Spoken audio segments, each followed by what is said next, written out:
दोस्तों नमस्कार। बहुत बहुत स्वागत है आपका आपके अपने YouTube चैनल पर। दोस्तों इस वीडियो में हम लोग बहुत बड़ा अपडेट डिस्कस करने वाले हैं। बैंक प्राइवेटाइजेशन को लेके हम लोग देख रहे हैं लगातार बैंक की ज्वाइनिंग हो रही है और लगातार एग्जाम्स भी चल रहे हैं। बहुत सारे एस्पिरेंट्स कान टिकाए बैठे हैं कि कहीं ना कहीं कौन सा बैंक डिसइन्वेस्ट हो रहा है, कौन सा बैंक प्राइवेटाइज हो रहा है। तो इसको लेके एक बहुत बड़ी अपडेट आई है।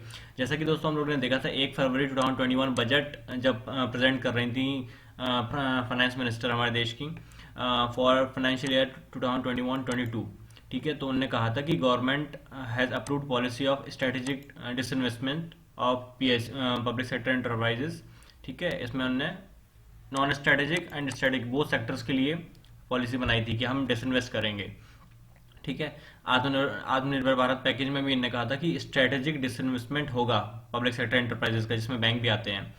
Existing central public sector enterprises, public sector banks उन्होंने क्लियरली कहा था, and public sector insurance companies to be covered under it, जिसमें वो स्ट्रेटेजिक डिसइन्वेस्टमेंट करेंगी। Two fold classification of sectors, इनमें दो टाइप से डिवाइड कर रखा था, एक स्ट्रेटेजिक सेक्टर, एक नॉन स्ट्रेटेजिक सेक्टर। अब स्ट्रेटेजिक सेक्टर में क्या था कि bare minimum presence of the public sector enterprises, मतलब हम इनको रखेंगे तो पूरी तरह खत्म नहीं करेंगे, थोड़ा सा उसमें सरकार का हाथ रहेगा हमेशा।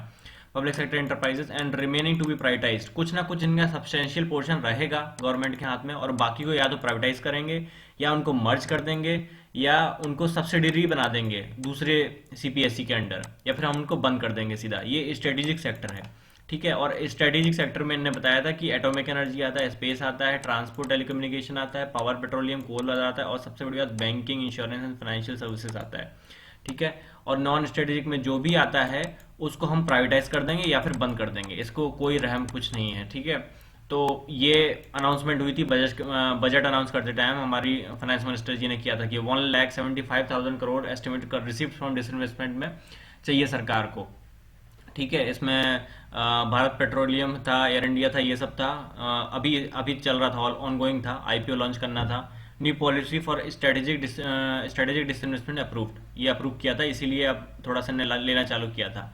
ठीक है, ये सब जरूरी था, और इन्हें किया था, प्रपोज किया था कि सबसे इंपॉर्टेंट चीज़ है, see told added that other than IDBI Bank, a proposal of privatization of two public sector banks and one general insurance company will be taken up in the year 2021-22। ठीक है, ये सबसे बड़ी चीज़ है कि इनने बोला था कि हम दो बैंक और एक जनरल इंश्योरेंस कंपनी का प्रपोजल स्टार्ट करेंगे प्राइवेटाइजेशन के लिए।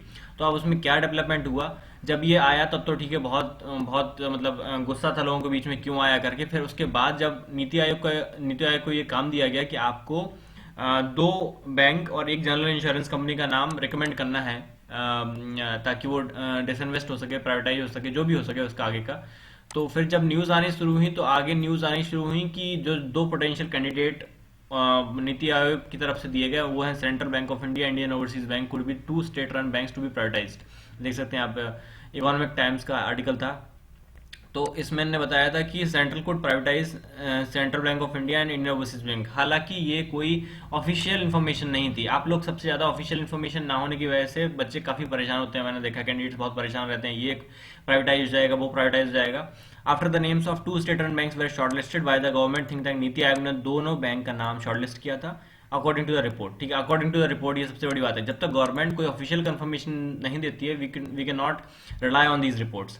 The report further added that इन्हें बैंक ऑफ इंडिया को भी साथ में ले लिया कि bank of India could be potential candidate for privatization too, bank of India का भी प्राइवेटाइजेशन किया जा सकता है, ऐसा रिपोर्ट ने कहा था। गवर्नमेंट ने ऐसा कभी नहीं कहा। ठीक है, तो ये सब रिपोर्ट थी। अब एक और आर्टिकल था, ये वेबसाइट का आर्टिकल है, bank privatisation central bank of India Indian overseas bank shortlisted decision soon है। नीति आयोग ने think tank has recently submitted a report to the core group of secretaries.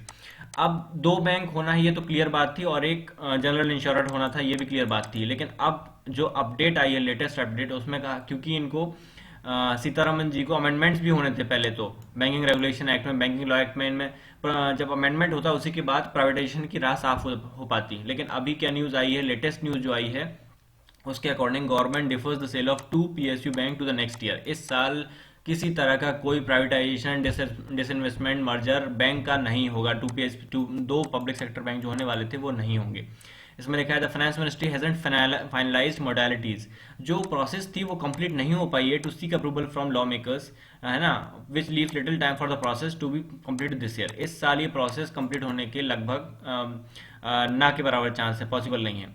India plan to sell two state control lenders में refer to next financial year, अगले financial तक जा सकता है। जो दो बैंक या तो पता नहीं मर्जर होगा कि डिसइन्वेस्ट होंगे, वो सरकार ही जाने। As the government is yet to seek parliament's nod for changes in law required, क्योंकि कहीं ना कहीं लॉ में बदलाव चाहिए तो ये समय लेता है ना। बैंकिंग रेगुलेशन एक्ट में चेंजेस चाहिए आपको, तो कहीं ना कहीं पार्लियामेंट में ये सब चीज़ होगी। It will take time to start the transaction according to people familiar with the matter. The finance ministry hasn't finalized modalities, ठीक है, to seek approval from lawmakers for the sale, which leaves little time. समय बिल्कुल बचा नहीं है कि इस साल ये completed this year, इस साल ये काम हो सके, ऐसा बोला गया है। Asking not to be named as the information is not public, है ना, ये सोर्स से बोला गया है, ये कोई गवर्नमेंट की अनाउंसमेंट नहीं है, क्लियरली लिखा हुआ है, ये सोर्सेज से पता चला है। कहीं ना कहीं हम रिलाई कर सकते हैं इस बात पे। तो the government will seek buyers for two state run banks by March 2022, March 2020 तक फिर गवर्नमेंट देख सकती है कि किसको जो खरीदेंगे खरीदार बैंक के लिए। Government will search for it, finance minister Nirmala Sitharaman ने कहा था फरवरी में, ठीक है। तो यही न्यूज़ थी दोस्तों। इसमें और क्या लिखा था, हाँ, जो इनको बाकी जो करना था, स्टेक सेल करना था, वो भी स्लो हो गया है ना।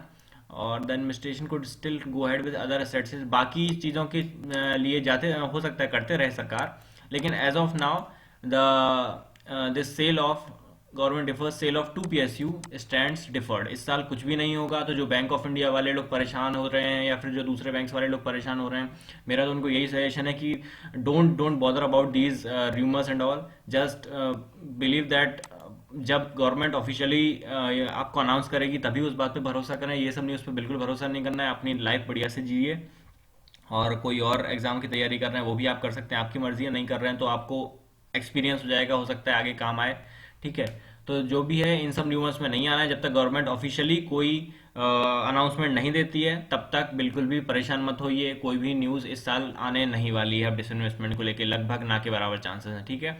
लाइक कर दीजिए वीडियो को, सब्सक्राइब कर दीजिएगा चैनल को, आगे भी अपडेट्स लाते रहूँगा जो भी इंपॉर्टेंट होगी आपको, सिंपल सिंपल सा हर चीज़ सामने समझाने के लिए, ठीक है। Thank you very much, thanks for watching, love you all.